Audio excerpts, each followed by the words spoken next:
Bonjour les amis et bienvenue dans la taverne de Wargamer.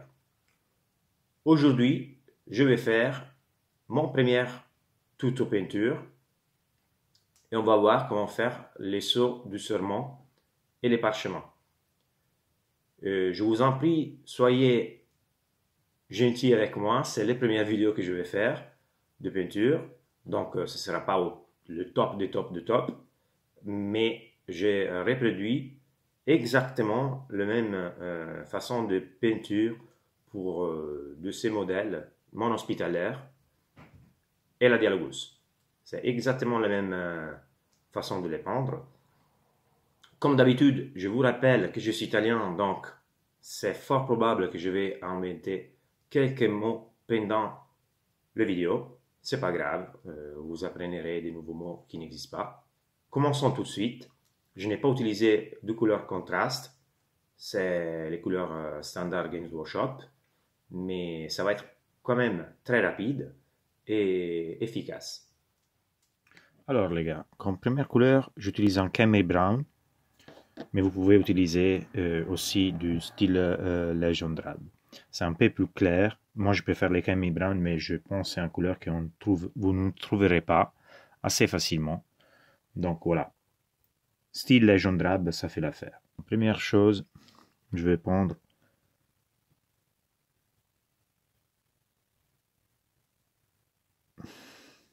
ça sera les couleurs de base. Donc il faudra très probablement deux couches pour pouvoir avoir une bonne base. Ok.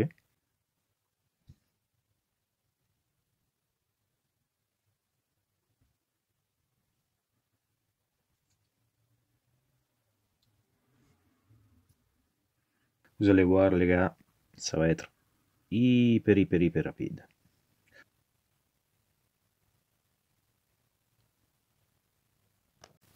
Alors, on a fini avec notre couleur de base.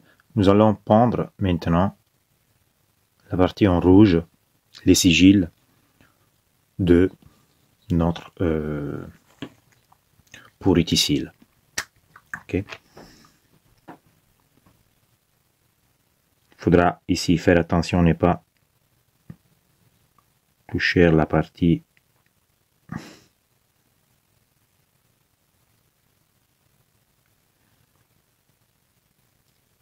qu'on vient à peindre de pendre. Voilà, faites un peu attention.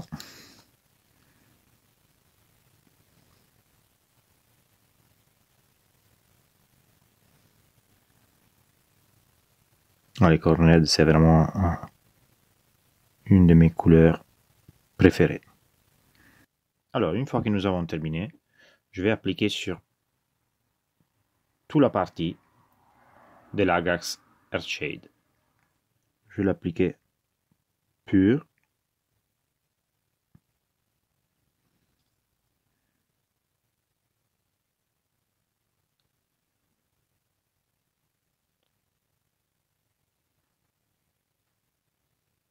Bien évidemment, j'essaie de vider un peu les parties où il y a plus de couleurs. Je vais aussi sur la partie rouge.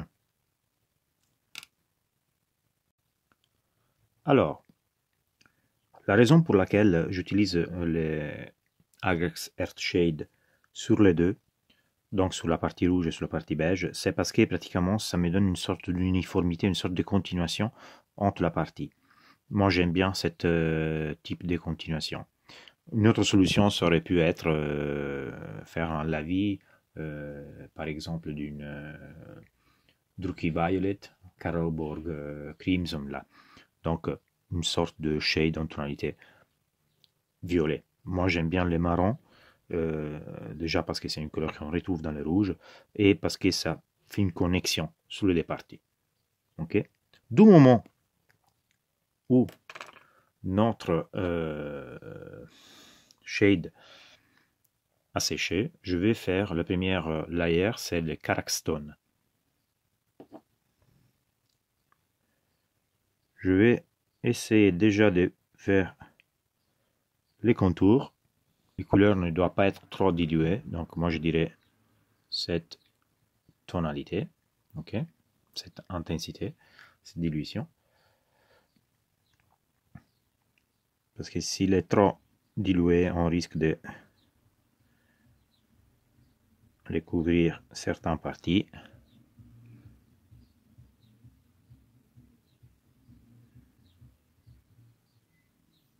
Donc voilà, essayez d'aller vraiment sur les bords.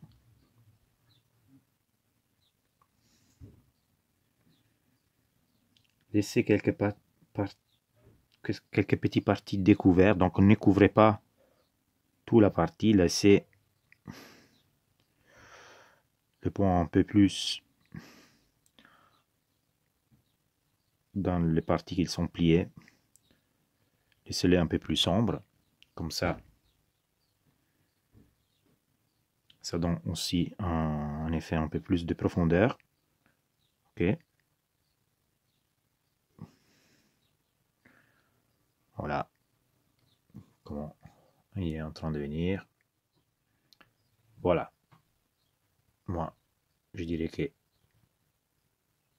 ici on est bien. Et on passe au prochain layer. Lucia Ptibone. Lucia Ptibone a une tonalité un peu plus jaunâtre, mais aussi plus vivace. C'est pour ça qu'on va l'utiliser toujours cette intensité de dilution. Okay. C'est pour cette raison qu'on va l'utiliser, parce que ça va vraiment à booster la lumière dans notre pergamène.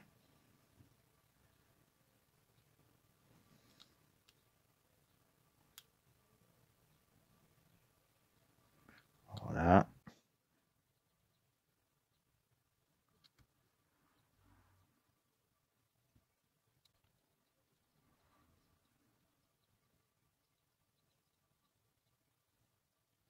Nous allons enfin mettre le dernière touche.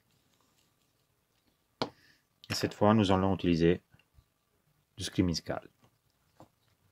Le Screaming Skull, c'est une couleur ivoire, je dirais. Et ça, on va les mettre vraiment sous les bords et que sur les parties plus exposées. Ok? Comme ça. Voilà. Sous les bords, c'est important. Les parties quand même plus exposées. On avait commencé avec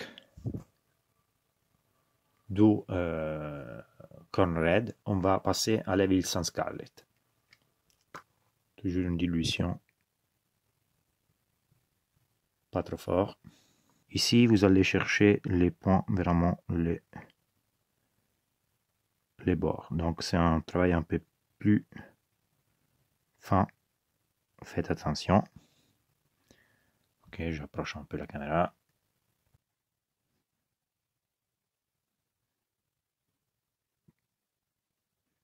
Voilà. Et on va enfin donner juste un dernier coup de lumière sur cette cire, sur cette partie, avec du Wild Rider Red. On va mettre vraiment une pointe très fin, juste pour donner un coup de lumière final.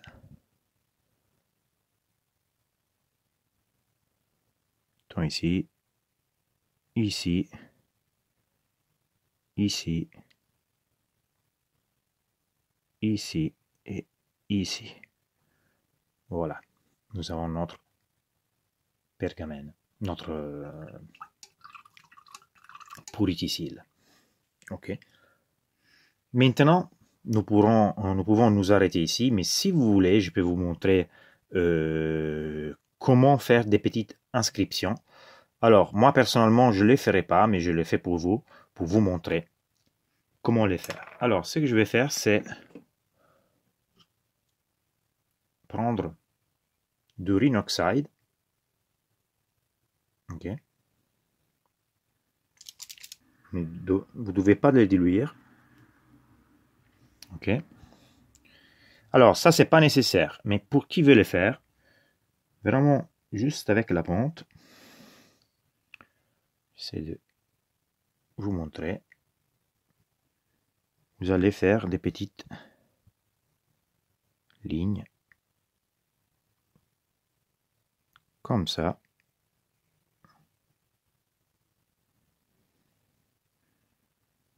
Comme ça. Comme ça. Et ça va vous faire les écritures. Donc ça, il faut être vraiment précis. Ne pas trop appuyer, vraiment aller avec la pente. Ok. Très léger.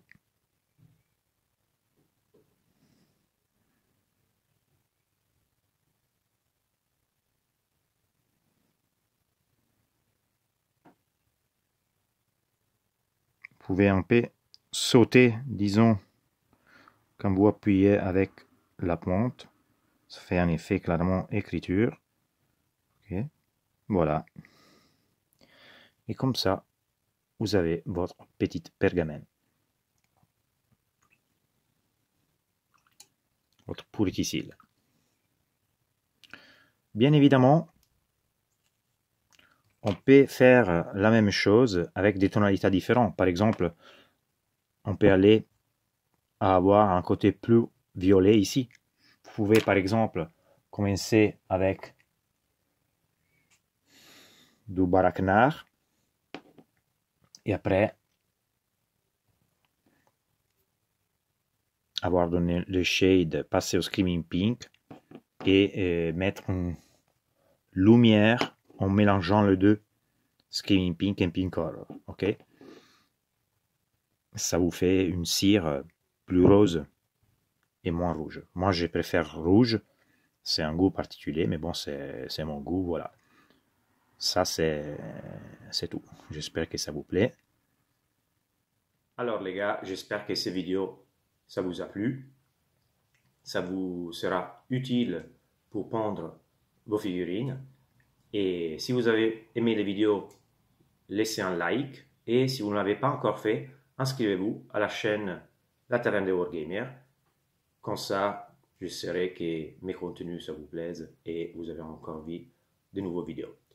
N'hésitez pas dans les commentaires à me demander des peintures nécessaires ou des questions ou si vous voulez des tutos spécifiques sur certaines choses.